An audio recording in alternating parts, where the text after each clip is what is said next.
Kannur പാനൂരിൽ bomb ഉണ്ടാക്കുന്നതിനിടെ bomb പൊട്ടി മരിച്ച ഷെറിലിനെ രക്തസാക്ഷിയാക്കി DYFI പ്രമേയം. കഴിഞ്ഞ ദിവസം നടന്ന കുന്നോത്തുപറമ്പ് മേഖലാ സമ്മേളനത്തിലാണ് മുളിയാത്തോട് സ്വദേശി ഷെറിലിനെ രക്തസാക്ഷിയാക്കി അനുശോചനം രേഖപ്പെടുത്തിയത്. കേസിലെ പ്രതിയായ അമർ ബാബുവിനെ CPM ബ്രാഞ്ച് സെക്രട്ടറിയായി നേരത്തെ തെരഞ്ഞെടുത്തിരുന്നു.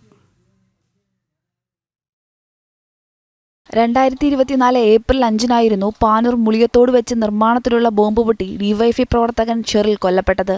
സംഭവം നടന്ന് ഒരു വർഷത്തിനപ്പുറമാണ് ഷെറിലിനെ രക്തസാക്ഷിയായി ഡിവൈഎഫ്ഐ അംഗീകരിക്കുന്നത്. മുളിയത്തോടിലെ ഷെറിന്റെ രക്തസാക്ഷിത്വം ഈ സമ്മേളനം അനുശോചനം രേഖപ്പെടുത്തുന്നു. ഷെറിലടക്കം 15 ഡിവൈഎഫ്ഐ പ്രവർത്തകരായിരുന്നു കേസിലെ പ്രതികൾ. സംഭവത്തെ അന്ന് തന്നെ ഡിവൈഎഫ്ഐയും CPMും തള്ളിപ്പറയുകയും ചെയ്തിരുന്നു. പിന്നീട് കേസിലെ പ്രതിയായ അമൽ ബാബുവിനെ CPM ബ്രാഞ്ച് സെക്രട്ടറിയെ തിരഞ്ഞെടുത്തു. മീത്തലെ കുന്നോത്ത് ബ്രാഞ്ച് സെക്രട്ടറിയായാണ് തിരഞ്ഞെടുത്തത്. പാനൂർ മുളിയത്തോടിനടുത്ത് നിർമ്മാണത്തിലിരിക്കുന്ന വീടിന്റെ ടെറസിൽ ബോംബുണ്ടാക്കുന്നതിനിടെയാണ് സ്ഫോടനമുണ്ടായത്. സംഭവത്തിൽ ഒരാൾ കൊല്ലപ്പെടുകയും 3 പേർക്ക് ഗുരുതരമായി പരിക്കേൽക്കുകയും ചെയ്തിരുന്നു. ജനം, കണ്ണൂർ.